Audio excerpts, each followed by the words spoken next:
नमस्कार आप सभी को। आवाज़ आ रही है सबको? अगर नहीं आ रही होगी तो मैसेज करना, ठीक है? कोई भी दिक्कत होता है तो मैसेज करना। चैट बॉक्स ओपन रखेंगे, हम लोग आपका मैसेज देखते रहते हैं कि कोई भी प्रॉब्लम ना हो करके, ठीक है? चलिए, कल कहाँ पे छोड़ा था हमने? छत्तीसगढ़ इतिहास। छत्तीसगढ़ इतिहास जो हमने चालू किया है ना? कल कहाँ तक से हुआ था वो? रामायण काल देखे थे, महाभारत काल देखे थे।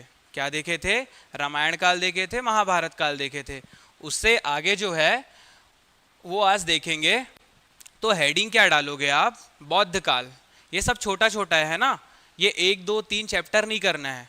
ये चौथे चैप्टर में ही है जो वैदिक काल है। वैदिक काल में महाभारत काल, सॉरी रामायण काल देखे हमने, उसके बाद महाभारत काल। अब उसी में है ना एक छोटा सा सब हेडिंग क्या डालोगे? बौद्ध काल, ठीक है? बौद्ध काल में क्या हुआ था?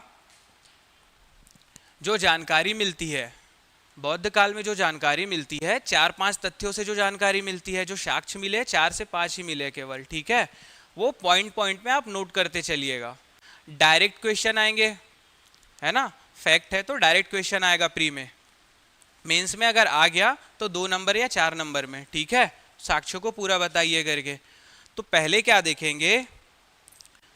बौद्ध काल में एक ग्रंथ लिखा गया, क्या नाम था उसका? अवदान शतक। बौद्ध काल में कौन सा ग्रंथ आया? अवदान शतक, है ना? शतक सेंचुरी वाला, ठीक? अवदान शतक बौद्ध ग्रंथ था। क्या था? बौद्ध ग्रंथ था। तो उसमें उल्लेख क्या मिलता है? जो अवदान शतक बौद्ध ग्रंथ है उसमें उल्लेख मिलता है कि गौतम बुद्ध, है ना, गौतम बुद्ध 3 महीने के लिए, सॉरी, गौतम बुद्ध कहाँ आए थे? छत्तीसगढ़। छत्तीसगढ़ में कहाँ आए थे? सिरपुर, ठीक है? छत्तीसगढ़ में कहाँ आए थे? सिरपुर। और जो छत्तीसगढ़ की जो राजधानी थी वहां पे 3 माह तक इन्होंने प्रवास किया था। गौतम बुद्ध कहाँ आए थे? छत्तीसगढ़ आए थे। छत्तीसगढ़ में कहाँ आए थे? सिरपुर आए थे। और ये जानकारी मिलती है अवदान शतक नामक बौद्ध ग्रंथ में कि वो सिरपुर आए थे और 3 माह तक यहाँ की राजधानी में उन्होंने प्रवास किया था, ठीक है? एक साक्ष्य ये हो गया। दूसरा अपन देखते हैं, बौद्ध भिक्षुक, है ना? गौतम बुद्ध के प्रिय शिष्य कौन थे? आनंद। गौतम बुद्ध के प्रिय शिष्य कौन थे? आनंद। बौद्ध भिक्षुक बने आगे चल के, वो भिक्षा ली थी तो उन्होंने, ठीक है? तो दीक्षा ली थी, सॉरी। तो बौद्ध भिक्षुक आनंद, ये भी क्या थे? ये भी छत्तीसगढ़ आए थे। बौद्ध भिक्षुक जो आनंद है वो 6वीं शताब्दी में, 6वीं शताब्दी में कहाँ आए थे? सिरपुर आए थे। और यहाँ पे जो 2 चीजें मिलती है जो अभी भी है, ठीक है? छत्तीसगढ़ के सिरपुर में 2 चीजें हैं जो जब आनंद यहाँ पे सिरपुर आए थे तो उन्होंने 2 चीजों का यहाँ पे निर्माण किया था। पहला है स्वास्तिक विहार, स्वास्तिक बनाते हैं ना, वैसा वाला स्वास्तिक विहार। दूसरा है अपने नाम से एक चीज बनाई थी उन्होंने, आनंद कुटी विहार। पहला क्या बनवाया था? स्वास्तिक विहार। दूसरा क्या बनवाया था? आनंद कुटी विहार। दोनों ही क्या है? बौद्ध मठ है, ठीक है? बौद्ध धर्म के कौन बना, किसने बनवाया था? ये बौद्ध भिक्षुक आनंद ले। तो देखिए, गौतम बुद्ध आए, उसकी जानकारी मिलती है अवदान शतक में। उसके बाद क्या है? कौन आए? उनके प्रिय शिष्य आनंद आए। तीसरा जिनका उल्लेख मिलता है वो है नागार्जुन, है ना? नागार्जुन, ये भी क्या थे? बौद्ध भिक्षुक थे। ये कौन सी सदी में आए थे? पहली सदी में। नागार्जुन पहली सदी में आए थे। उस समय जो यहाँ पे शासन था वो किसका था? सातवाहन वंश का। सातवाहन वंश, है ना? सातवाहन वंश का शासन था। कहाँ पे? यहाँ पे इस क्षेत्र में। तो जब नागार्जुन आए पहली सदी में, सिरपुर आए, सब सिरपुर आ रहे हैं, ठीक है? क्योंकि बौद्ध धर्म के समय में, बौद्ध काल में जो सिरपुर था वो एक बौद्ध धर्म का केंद्र था, है ना? बौद्ध धर्म का केंद्र कौन था? सिरपुर था। तो नागार्जुन आए पहली सदी में। उस समय शासन किसका था? सातवाहन वंश का। 3 लोगों की जानकारी मिल गई। चौथा लिखेंगे ह्वेनशांग। ह्वेनशांग के बारे में नामकरण के समय में हमने पढ़ा था। ह्वेनशांग जब आए, ठीक है, ह्वेनशांग चीनी यात्री थे। जब आए यहाँ पे तो उस समय महाशिवगुप्त बालार्जुन, बहुत विशेष शासक है। पांडु वंश का जब अपन शासनकाल पढ़ेंगे, है ना, क्षेत्रीय राजवंश में, तो महाशिवगुप्त पांडु वंश के महाशिवगुप्त बालार्जुन, इनका शासन था। ठीक है, तिथि क्या थी? 639। मैंने नामकरण के समय बताया था 630 में ह्वेनसांग भारत आए, 639 में उन्होंने सिरपुर और मल्हार की यात्रा की। ठीक है, कहाँ कहाँ की? सिरपुर और मल्हार। मल्हार कहाँ पे है? अभी बार बार वो नाम आएगा अपने को जब देखेंगे तो। ठीक है, तो 639 में सिरपुर और मल्हार की यात्रा की, और उन्होंने जो विवरण, जो चीजें उन्होंने देखी है ना, उसको एक पुस्तक लिखी, उसमें सारे विवरणों को उन्होंने डाला। पुस्तक का नाम क्या था? सीयू की। पुस्तक का नाम था सीयू की। ये पढ़ चुके हैं, एक बार वापस से रिपीट कर रहा हूं। और छत्तीसगढ़ का उल्लेख उसने क्या किया था? कियास लो। कियास लो, है ना, किया डैश डैश लो। पुस्तक का नाम था सीयू की, और छत्तीसगढ़ का नाम उसने उस समय क्या लिखा? किया स लो। ठीक है, ह्वेनसांग आए। अब पांचवा देखते हैं कौन है। ठीक है, 4 लोग का है ना। अगर देखते हैं तो 4 लोगों का वर्णन है। कहाँ पे? छत्तीसगढ़ में, सिरपुर में, बौद्ध काल में। ठीक, उसके बाद एक बौद्ध ग्रंथ और है, अंगुत्तर निकाय। एक बौद्ध ग्रंथ क्या है? अंगुत्तर निकाय।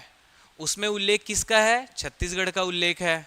ठीक है, पहला बौद्ध धर्म का बौद्ध ग्रंथ क्या देखे थे? अवदान शतक। दूसरा देखे अंगुत्तर निकाय, इसमें भी छत्तीसगढ़ का उल्लेख है।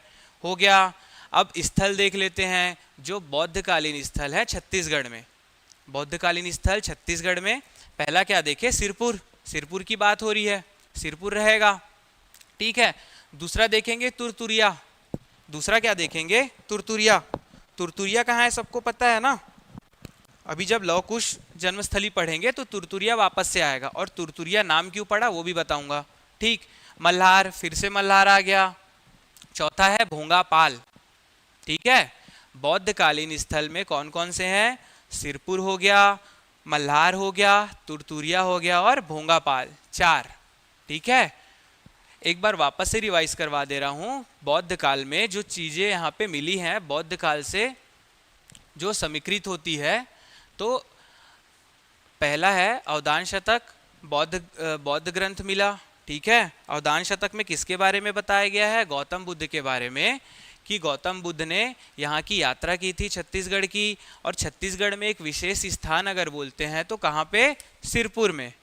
और 3 माह तक उन्होंने राजधानी में प्रवास किया था। ठीक है, उसके बाद कौन आएगा? उनका प्रिय शिष्य आनंद, एक अपने नाम से आनंद कुटी विहार, और एक स्वास्तिक के नाम से स्वास्तिक विहार सिरपुर में निर्माण करवाया 6वीं सदी में। उसके बाद दूसरे शिष्य कौन आए? नागार्जुन, है ना, ये 1ली सदी में आए। उस समय शासन किनका था? सातवाहन वंश का। ठीक है, ये भी कहाँ की यात्रा की है? सिरपुर। तो तीनों ने सिरपुर की यात्रा की।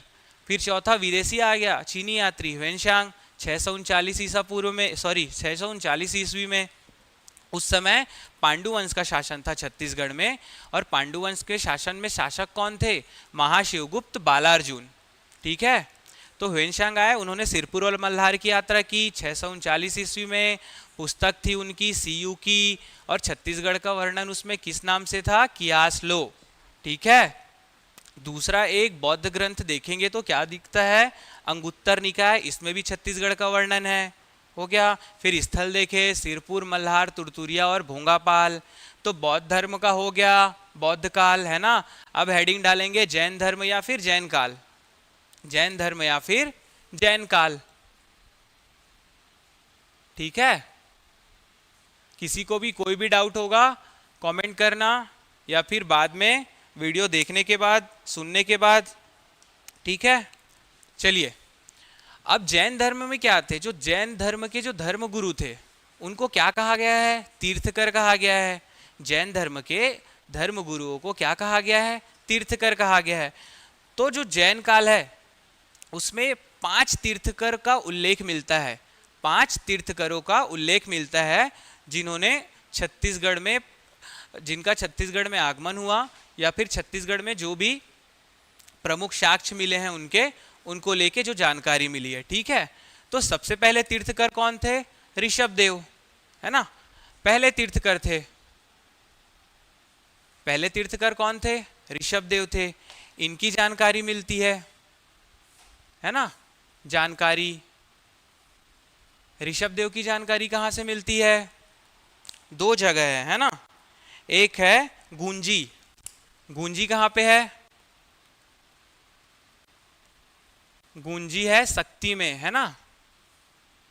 पहले ये जांजगीर चांपा में आता था, अभी गूंजी कहाँ पे? शक्ति में। दूसरा क्या है?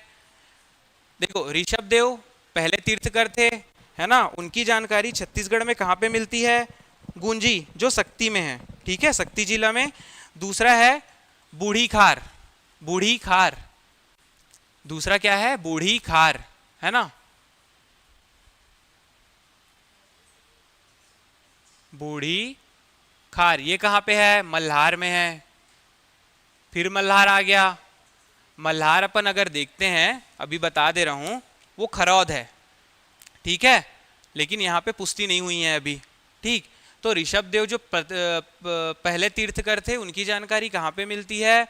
गूंजी शक्ति में, और दूसरी जगह बूढ़ी खार मल्हार में, बूढ़ी खार मल्हार में, ठीक है। अब उसके बाद शांतिनाथ, ठीक है, शांतिनाथ भी तीर्थकर हुए जैन धर्म में। कौन से नंबर के तीर्थकर थे वे? 16वें, है ना, 16वें, 16th या 16वें, 16वें तीर्थकर कौन थे? शांतिनाथ। इनके बारे में जानकारी कहाँ मिलती है? भाटागुड़ा, है ना, भाटागुड़ा कहाँ है? बस्तर जिले में। भाटागुड़ा कहाँ पे है? बस्तर जिले में। और वहां पे जानकारी किसकी मिलती है? शांतिनाथ की।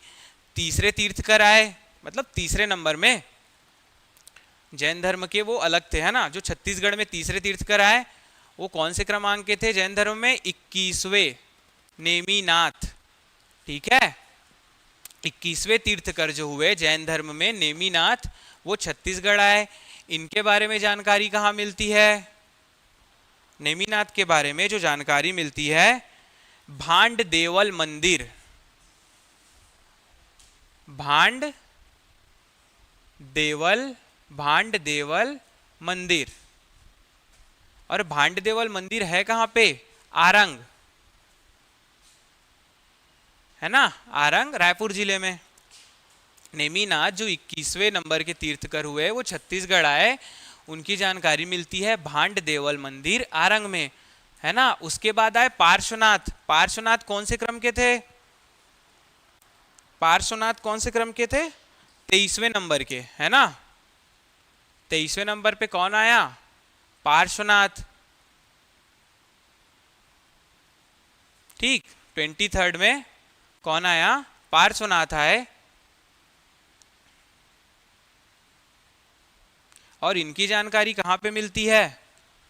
एक जगह है नगपुरा, है ना, नगपुरा, नागपुरा, नागपुर नहीं लिखना, नगपुरा। नगपुरा कहाँ पे है? दुर्ग में, है ना, जैन धर्म का स्थल है वो। नगपुरा कहाँ पे है?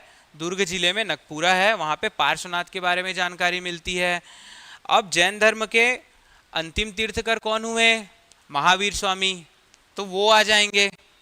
जैन धर्म के अंतिम तीर्थकर कौन हुए? महावीर स्वामी हुए। कौन से क्रमांक के थे वे? 24वें, है ना, 24वें नंबर के जो तीर्थकर हुए, महावीर स्वामी हुए, वो उन्होंने भी छत्तीसगढ़ में प्रवास किया था। और वो जानकारी कहाँ से मिलती है इनकी? आरंग से, है ना, आरंग से, रायपुर जिला, ठीक है। तो जैन धर्म में बस इतना ही है, क्वेश्चन यहीं से बनेगा, ठीक है। जैन धर्म में क्या है? जो तीर्थकर हुए, उन्होंने छत्तीसगढ़ की यात्रा की थी, और उसमें सबसे पहले जो तीर्थकर हुए ऋषभ देव, पहले तीर्थकर सबसे पहले हैं, तो छत्तीसगढ़ सबसे पहले वही आएंगे। जानकारी कहाँ मिलती है? गूंजी जिला शक्ति। दूसरी जानकारी मिलती है बूढ़ी खार, ये कहाँ पे है? मल्हार में। एक तीसरा भी लिख लेना, दमाऊ दरहा, है ना, यहाँ पे नहीं बताया था, एक और लिख लेना, दमाऊ दरहा, दमाऊ दरहा। 3 जगह से मिल गई ऋषभ देव की जानकारी, ठीक है। दूसरे जो दूसरे जैन धर्म के तीर्थकर थे, वो कौन थे? जो छत्तीसगढ़ आए उनका नाम था शांतिनाथ, जो 16वें नंबर के तीर्थकर हुए। और वो कहाँ पे उनकी जानकारी मिलती है? भाटागुड़ा बस्तर में। शांतिनाथ के बाद कौन आए? नेमिनाथ, 21वें नंबर के तीर्थकर हुए। उनकी जानकारी कहाँ पे मिलती है? भांड देवल मंदिर आरंग, भांड देवल मंदिर आरंग। उसके बाद पार्श्वनाथ 23वें नंबर के तीर्थकर हुए। उनकी जानकारी कहाँ पे मिलती है? नगपुरा दुर्ग में। ठीक है। अंतिम तीर्थकर 24वें नंबर के, क्योंकि जैन धर्म में 24 ही तीर्थकर हुए है ना, उनकी जानकारी कहाँ पे मिलती है? आरंग में, आरंग में, जो कि रायपुर जिले में है। ठीक है, ये यहाँ तक सबको क्लियर हुआ? किसी को स्क्रीनशॉट लेना है तो ले लो, फिर ये हटा दूंगा मैं।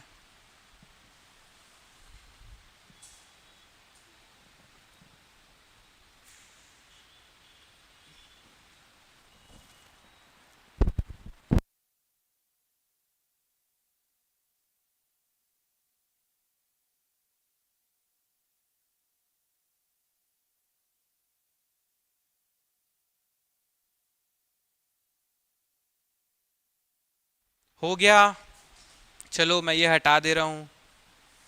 जैन धर्म और बौद्ध धर्म में कोई कंफ्यूजन नहीं रहना चाहिए, थोड़ा थोड़ा ही है ना। अब हेडिंग क्या डालेंगे? महाजनपद काल। हेडिंग डालो महाजनपद काल। हेडिंग क्या डालोगे?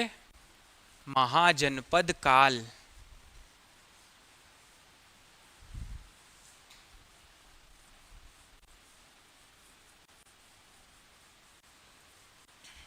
आप लोग टेलीग्राम से जुड़ क्यों नहीं रहे हैं? हाँ, और कोई डाउट रहे कुछ भी मैसेज क्यों नहीं करते हो? और कल की ऑनलाइन क्लास में भी देख रहे थे बहुत कम लोग थे। आप लोग को ऐसा है क्या कि वीडियो कभी भी देख लेंगे करके? और अगर वीडियो हट गया तो कैसे करोगे? क्योंकि वो तो हटाना ही है हमको, है ना। तो एक बार लाइव क्लास देख लो जो शाम में है, अगले दिन सुबह फिर से क्लास देख लो,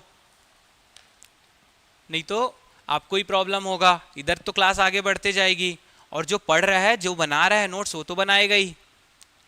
तो जो नहीं बना रहा है और जो सोच रहा है कि मैं बाद में बना लूंगा, बना लूंगी करके, है ना, बाद में बहुत सारा हो जाएगा, फिर कैसे करोगे? नहीं बनेगा, बहुत ज़्यादा होने से नहीं बनेगा। ठीक, चलिए हेडिंग क्या डाले? महाजनपद काल। ठीक है, महाजनपद काल।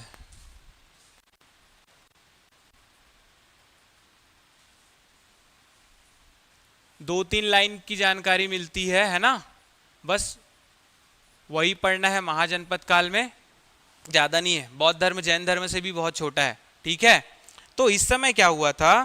पूरा भारत, है ना, पूरा जो भारत देश है, भारत देश ना बोल के भारतवर्ष बोलते हैं, है ना, उस समय, क्योंकि पाकिस्तान बांग्लादेश ये सब नहीं था, अखंड भारत था। ठीक है, तो जो पूरा भारतवर्ष है वो कितने? 16 महाजनपदों में, है ना, 16 महाजनपदों में विभक्त था। ठीक है, संपूर्ण भारत कितने महाजनपदों में? 16 महाजनपदों में विभक्त था। और जो छत्तीसगढ़ था, ठीक है, जो छत्तीसगढ़ था, यहां से देखना, जो छत्तीसगढ़ का क्षेत्र था, है ना, अच्छे से समझना, मैप है सबको, सबके जहन में मैप है। तो जो छत्तीसगढ़ का क्षेत्र था वो 2 महाजनपदों में आता था, 2 महाजनपदों के अंतर्गत आता था। ठीक है, आधा हिस्सा एक महाजनपद, आधा हिस्सा दूसरे महाजनपद। ठीक है, पहला कौन था? अवंती, और दूसरा है चेदीसगढ़, सॉरी चेदी महाजनपद। ठीक, पहला कौन सा महाजनपद है? अवंती, और दूसरा चेदी। और ये दोनों महाजनपद जो एरिया कवर करते थे, है ना, वो आज अगर देखेंगे मैप में समझेंगे तो जो मध्य प्रदेश वाला एरिया है, मध्य प्रदेश वाला जो भाग है ना, जो छत्तीसगढ़ से लगा है।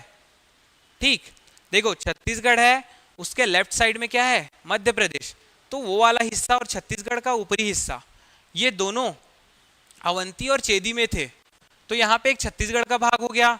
अभी यहाँ पे रुको, एक चीज और देख लेते हैं। लेकिन कौशल एक अलग से जनपद था, है ना।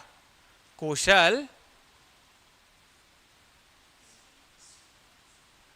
जनपद एक और था अलग से।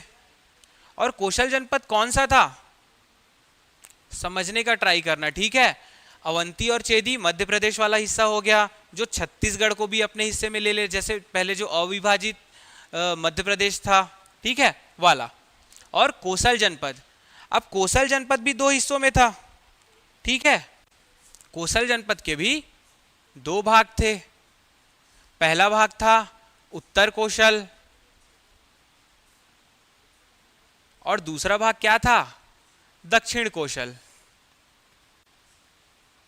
अब समझ रहे हो, उत्तर कौशल और दक्षिण कौशल। अब जो ये पूरा कौशल जनपद था वो बेसिकली कहाँ था, यूपी और नेपाल वाला क्षेत्र, है ना। उत्तर प्रदेश और नेपाल, इस वाले क्षेत्र में उत्तर कौशल था, ठीक। और विंध्य पर्वत के नीचे दक्षिण कौशल। विंध्य पर्वत का जो नीचे वाला हिस्सा है, दक्षिण वाला हिस्सा है, वो क्या था, दक्षिण कौशल। तो जो छत्तीसगढ़ था इसी के अंतर्गत था।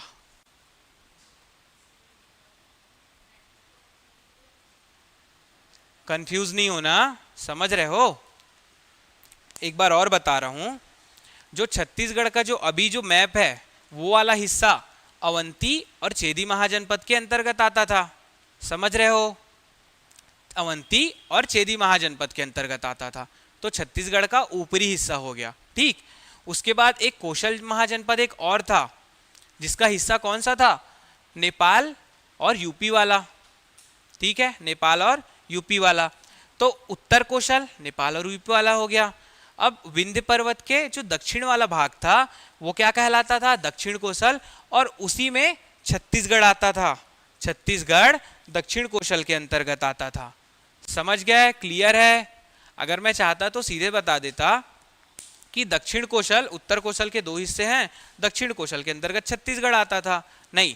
लेकिन छत्तीसगढ़ का जो क्षेत्र था वो 3 महाजनपदों के अंतर्गत आता था। लेकिन अगर देखते हैं तो मेनली जो मुख्य है वो दक्षिण कौशल के अंतर्गत आता था, ठीक है, इसीलिए दक्षिण कौशल लेते हैं। हो गया यहां तक, ठीक। अब राजधानी क्या थी इस क्षेत्र की उस समय, इस क्षेत्र की जो राजधानी थी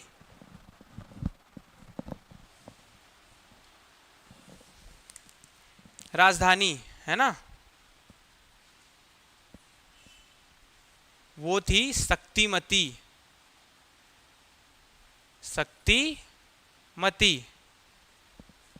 कहीं कहीं पे आपको क्या मिलेगा, ये सुक्तिमती।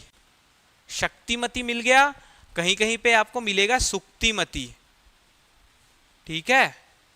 जो भी रहेगा सही रहेगा, जो याद आता है वो लिख देना, या तो शक्तिमती या तो शक्तिमती या तो सुक्तिमती, और या फिर दोनों में से कोई एक रहेगा तो वही आंसर है, ठीक है। महाजनपद काल में केवल इतना ही 2 लाइन का था महाजनपद काल। भारत 16 महाजनपदों में विभक्त था। छत्तीसगढ़ अवंती और चेदी के अंतर्गत आता था। अवंती और चेदी कहाँ पे, एमपी वाला क्षेत्र, है ना, ठीक है, छत्तीसगढ़ का हिस्सा था इसमें। हो गया। उसके बाद एक और महाजनपद था कौशल महाजनपद, जो 2 भागों में विभक्त था, उत्तर और दक्षिण। उत्तर वाला नेपाल यूपी, नीचे वाला छत्तीसगढ़ वाला हिस्सा। इसके लिए छत्तीसगढ़ को दक्षिण कौशल में लेते हैं। स्क्रीनशॉट ले लेना, मिटा दूंगा फिर।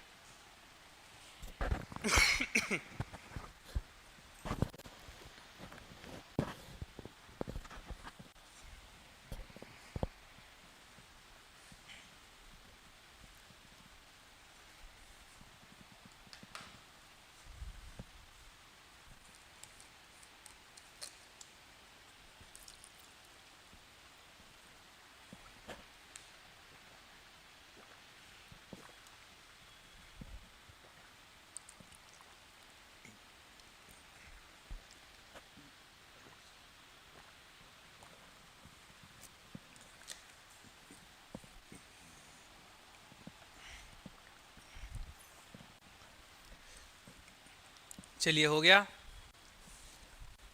तो आज 3 छोटा छोटा काल देख लिए, बौद्ध काल देख लिए, जैन काल देख लिए, महाजनपद काल देख लिए, है ना।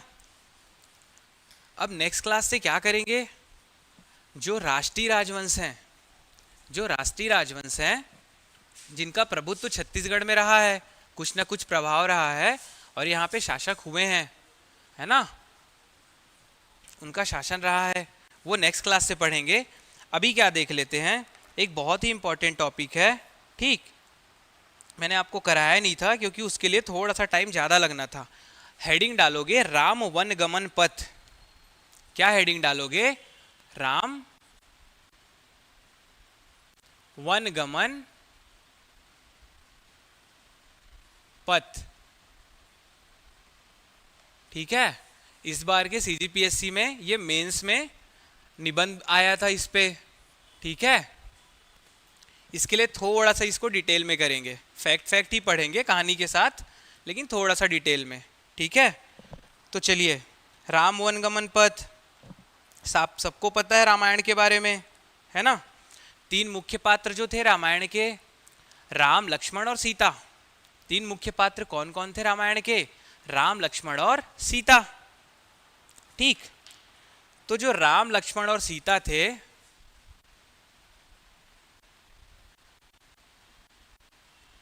राम लक्ष्मण और सीता, 14 वर्ष का वनवास हुआ था, ठीक है। 14 वर्ष का वनवास हुआ था। जब शोध कार्य हुआ, है ना, छत्तीसगढ़ में, कि ये पता करने के लिए वो गए तो थे लंका और इस तरफ से ही होते हुए गए थे, तो बीच में छत्तीसगढ़ का भी क्षेत्र पड़ा, तो वो छत्तीसगढ़ पे कौन कौन से स्थान पे थे और छत्तीसगढ़ में कितने समय के लिए रुके थे। तो ये जानकारी मिलती है कि 14 वर्ष में से 10 वर्ष, है ना, 10 वर्ष छत्तीसगढ़ में थे, बहुत ज्यादा है, ठीक है। 10 वर्ष कहाँ पे थे, छत्तीसगढ़ में थे। और ये जानकारी मिली कैसे, एक शोध कार्य हुआ, ठीक है, एक शोध हुआ। शोध किसके द्वारा हुआ, शोध जो हुआ छत्तीसगढ़ सरकार में, सॉरी छत्तीसगढ़ राज्य में, क्या है, एक संस्थान है, ठीक है। संस्थान का नाम क्या है, छत्तीसगढ़, ध्यान से याद रखना इसको, छत्तीसगढ़ अस्मिता प्रतिष्ठान। छत्तीसगढ़ अस्मिता प्रतिष्ठान, है ना, संस्थान, रायपुर।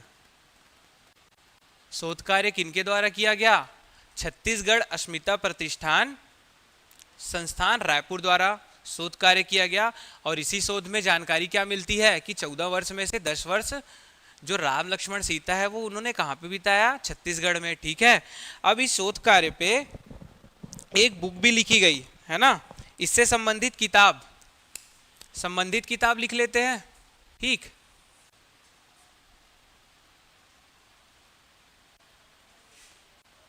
यहाँ पे नहीं लिखते, यहाँ पे लिख लेना, संबंधित किताब।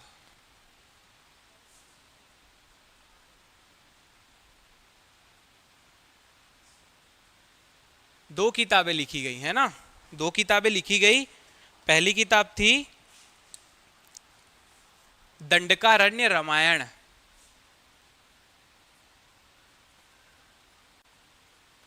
दंडकारण्य रामायण, ठीक है। दंडकारण्य रामायण किसके द्वारा लिखी गई, पहली किताब हो गई दंडकारण्य रामायण, ये किसके द्वारा लिखी गई है, मन्नूलाल यदू। किसके द्वारा, मन्नूलाल यदू,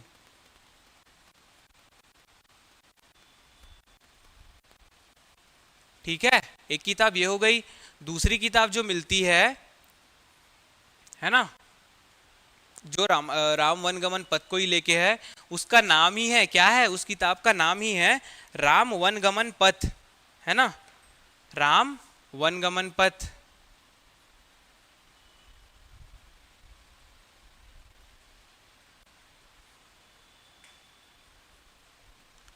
दो नाम मिल गए, इसके लेखक कौन है? डॉक्टर हेमू यदु। हेमू यदु, ठीक है, यहां तक सबको समझ आ गया।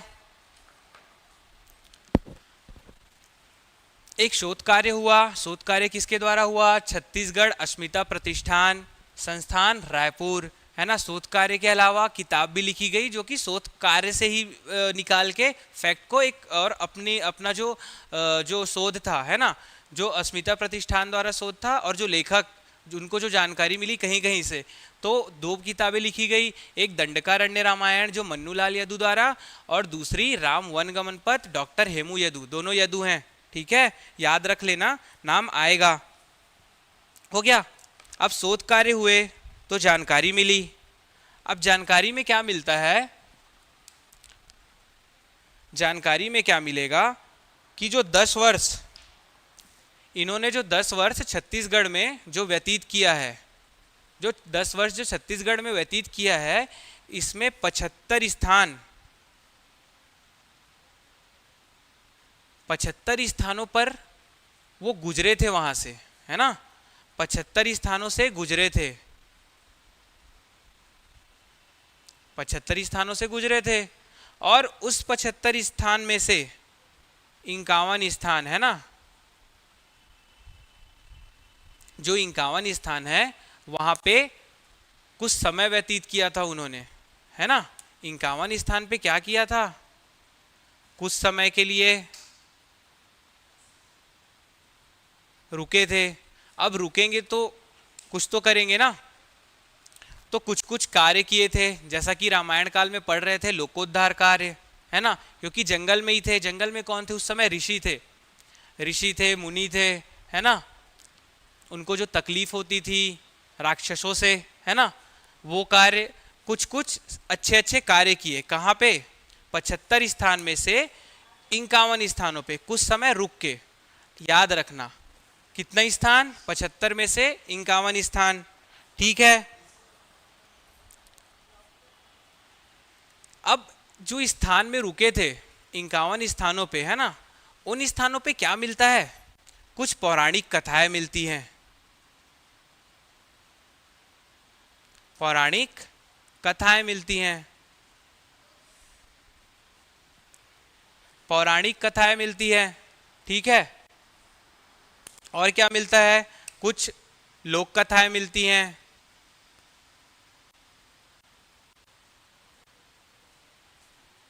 कुछ ऐतिहासिक घटनाएं मिलती हैं, ठीक है। लोक कथाएं मिली, पौराणिक कथाएं मिली, कुछ ऐतिहासिक घटनाएं मिली, ठीक है, कुछ मान्यताएं भी मिली रामायण को लेके, ठीक। अब जो कथाएं मिली, ऐतिहासिक जो साक्ष्य मिले वहां पे, इसको लेके छत्तीसगढ़ सरकार ने क्या सोचा? शोध हो गया, किताब लिखा गया, ठीक है। अब उस जगह पे जो 75 स्थान जो ढूंढे गए, उसमें से 51 विशेष स्थानों को ढूंढा गया और उसमें पता लगाया गया उन स्थानों पे जा करके कि यहाँ पे रामायण के बारे में उनको क्या जानकारी है ना। उनसे पूछा गया क्या पता है, वहाँ पे क्या साक्ष्य है जो रामायणकालीन है, वहाँ पे लोगों को क्या कथाएं चल रही हैं, ठीक है। तो पौराणिक कथाएं, लोक कथाएं, ऐतिहासिक घटनाएं और मान्यता जो वो मानते हैं, ठीक है, जो अपने पूर्वजों से सुनते आए हैं, ये चीजें मिली, ठीक। उसके बाद जो छत्तीसगढ़ सरकार है ना, छत्तीसगढ़ सरकार ने क्या किया?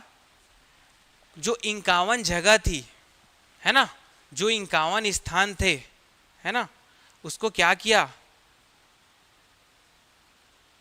सबको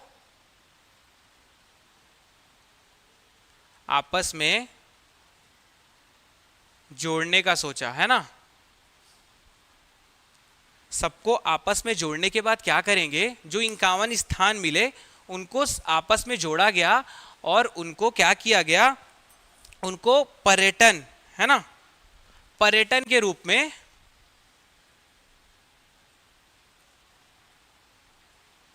विकसित पर्यटन के रूप में विकसित करने का सोचा। क्यों सोचा? ताकि लोगों को क्या हो, जानकारी, है ना, क्षेत्र के बारे में।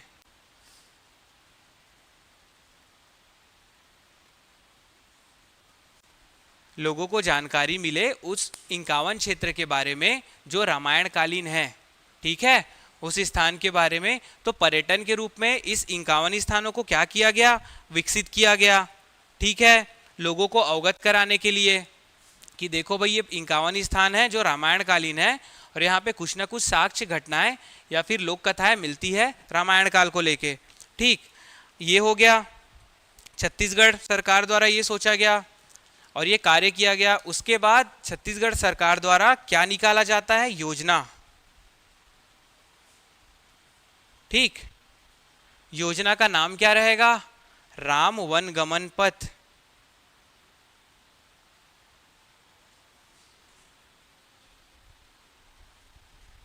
योजना का नाम क्या रहेगा? राम वन गमन पथ। और योजना प्रारंभ कब हुई? डेट लिखना, 7 अक्टूबर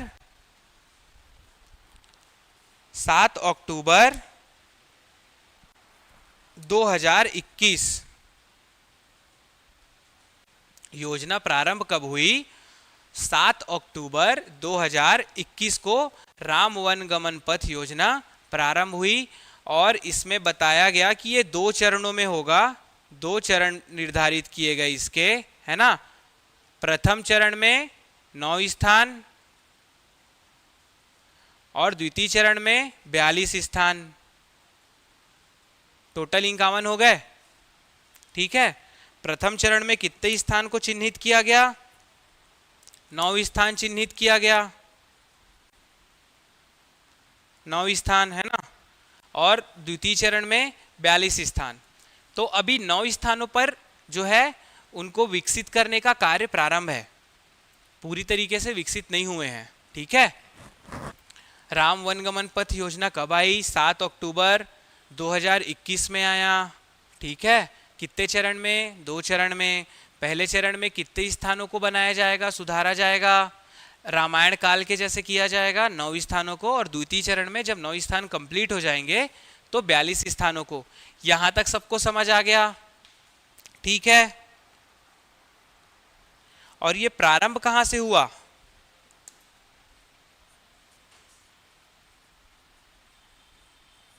प्रारंभ ये होगा चंदखुरी से। चंदखुरी कहां पे? रायपुर। प्रारंभ कहां से हुआ? चंदखुरी से, ठीक है। यहां तक सबको समझ आया? चंदखुरी से प्रारंभ हो गया, है ना। अच्छा, इसमें कितने किलोमीटर जो एरिया है ना, जो चालू होगा कोरिया से, अभी मनेंद्रगढ़ चिरमिरी भरतपुर हो गया, वहां से लेके पूरा सुकमा तक, ऊपर उत्तर में जो पहला जिला है जो पढ़े हैं, मनेंद्रगढ़ चिरमिरी भरतपुर से लेके पूरा सुकमा तक, है ना। तो इसका जो क्षेत्र रहेगा, है ना, विस्तार क्षेत्र जो रहेगा वो कहां से कहां तक रहेगा? उत्तर में मनेंद्रगढ़ चिरमिरी भरतपुर से कहां तक? दक्षिण में सुकमा, ठीक है। और ये कुल जो रास्ता रहेगा, है ना, जो कोरिया मनेंद्रगढ़ चिरमिरी भरतपुर से निकल के जो सुकमा तक पहुंचेंगे, वो कितने किलोमीटर का रहेगा? वो रहेगा आपका 2260 किलोमीटर। 2260 किलोमीटर, है ना। ये क्या हो गया? कुल दूरी 2260 किलोमीटर, राम वनगमन पथ की कुल दूरी, ठीक है। प्रारंभ कहां से हुआ? चंदखुरी से हुआ, ठीक है। अब चलिए अच्छे से सुनना।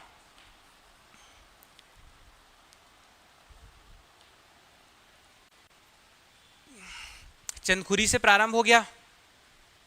अब यहाँ पे कर क्या रहे हैं, चंदखुरी में एक गांव है, चंदखुरी ही एक गांव है ना।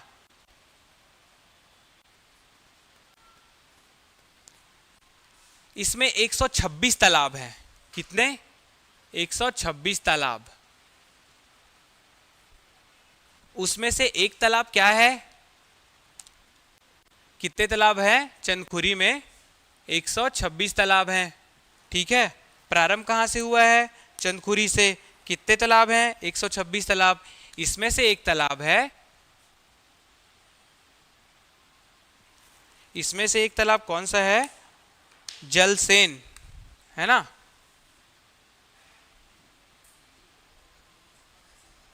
जलसेन।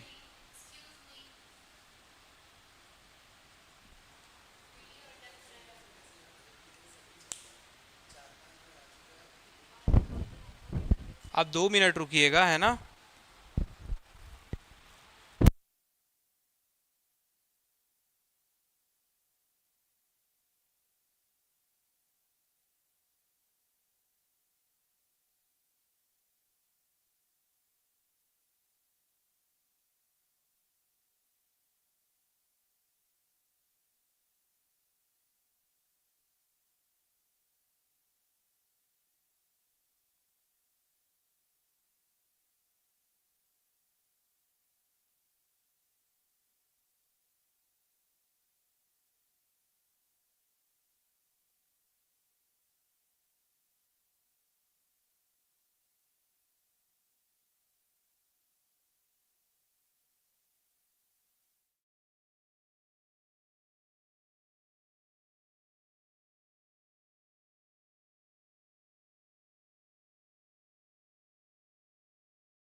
शायद आप लोग को आवाज नहीं आ रही थी, है ना, ये एक बार वापस से रिपीट कर दे रहा हूँ। ठीक, कहाँ तक देखे थे? चंदखुरी में, जो चंदखुरी गांव है रायपुर जिले में, उसमें 126 तालाब है। उसमें से एक जो विशेष तालाब है उसका नाम है जलसेन तालाब। ठीक है, तो जो जलसेन तालाब है उसके बीचों बीच, है ना, एक चौकोर शेप में जलसेन तालाब के बीचों बीच चौकोर शेप में एक मंदिर है। मंदिर का नाम क्या है? कौशल्या माता मंदिर। मंदिर का नाम है कौशल्या माता मंदिर। मंदिर के एक ओर क्या है? समुद्र मंथन।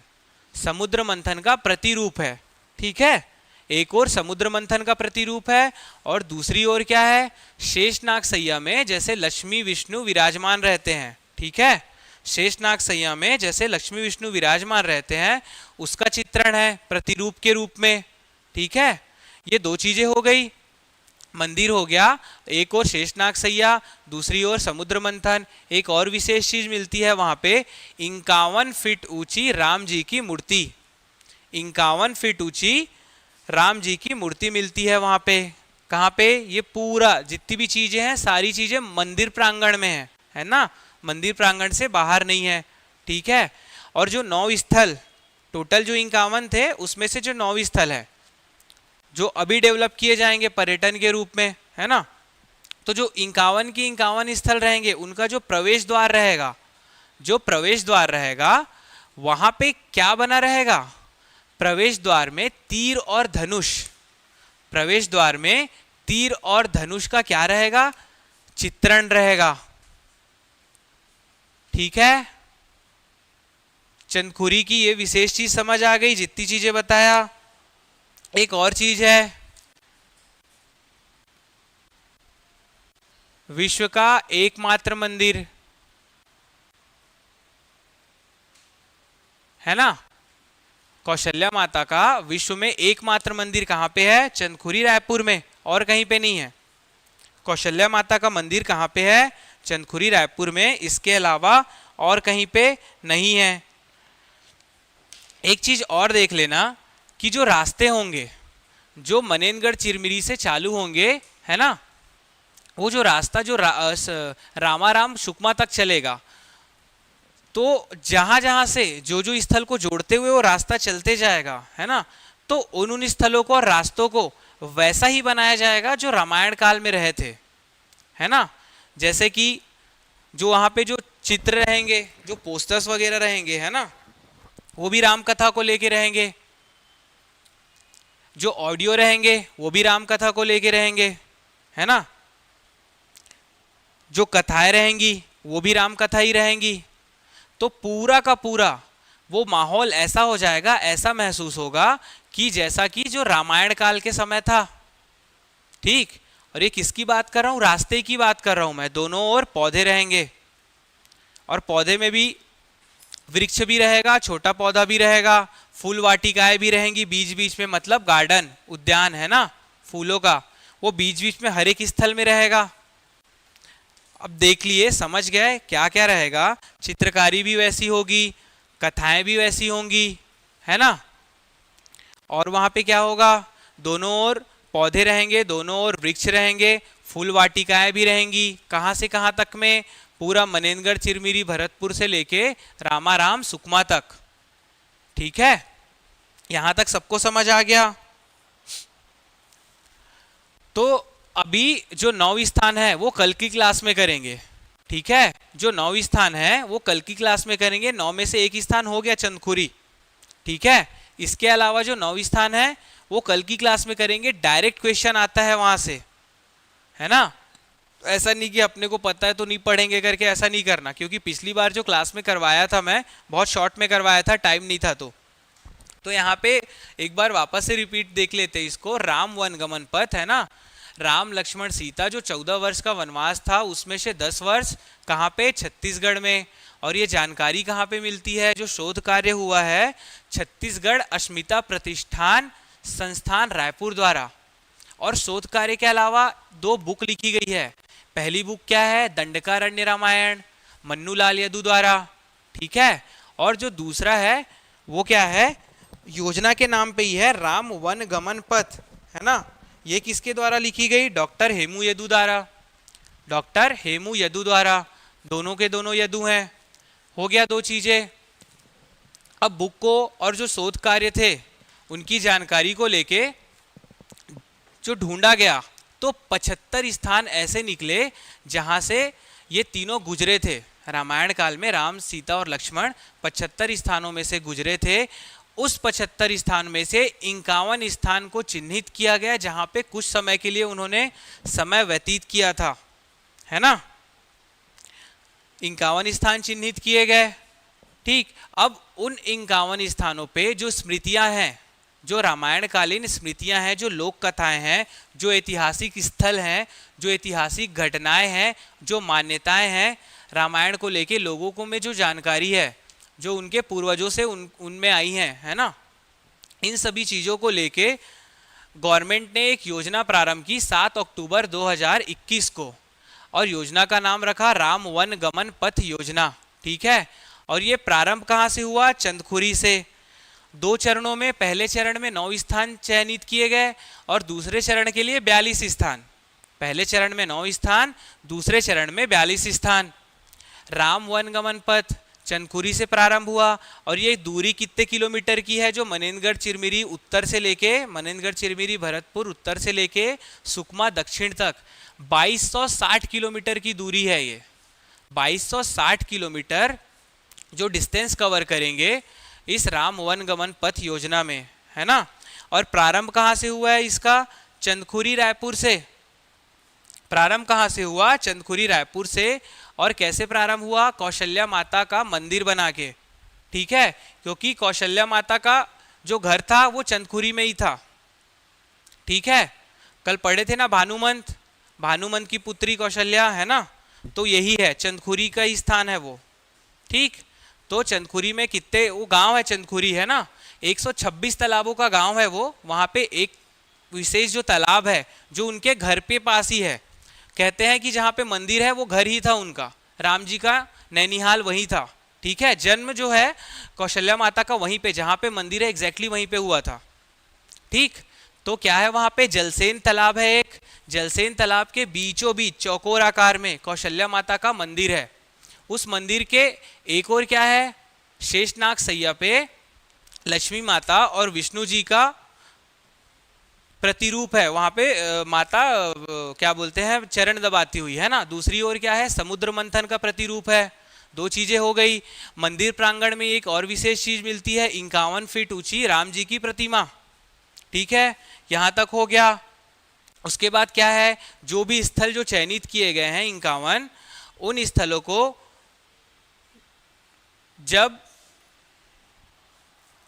को जब एक दूसरे से जोड़ा जाएगा और पर्यटन के लिए विकसित किया जाएगा तो सबका जो प्रवेश द्वार होगा वहां पे जो चिन्ह बनाया जाएगा प्रवेश द्वार में, वो क्या रहेगा? तीर और धनुष का चिन्ह रहेगा। ये हो गया। और कौशल्या माता मंदिर जो है विश्व में एकमात्र मंदिर है कौशल्या माता का, वो कहाँ पे है? चंदखुरी रायपुर में। यहाँ तक सबको क्लियर हो गया। ठीक है, जो रास्ते रहेंगे उसमें क्या? फूल वाटिकाएं और रामायणकालीन कथाएं रहेंगी, जो भी जनश्रुतियां हैं, चित्रण भी वैसा रहेगा। ठीक है, यहाँ तक सबको क्लियर है। बाकी के जो 8 स्थान है वो कल कवर करेंगे।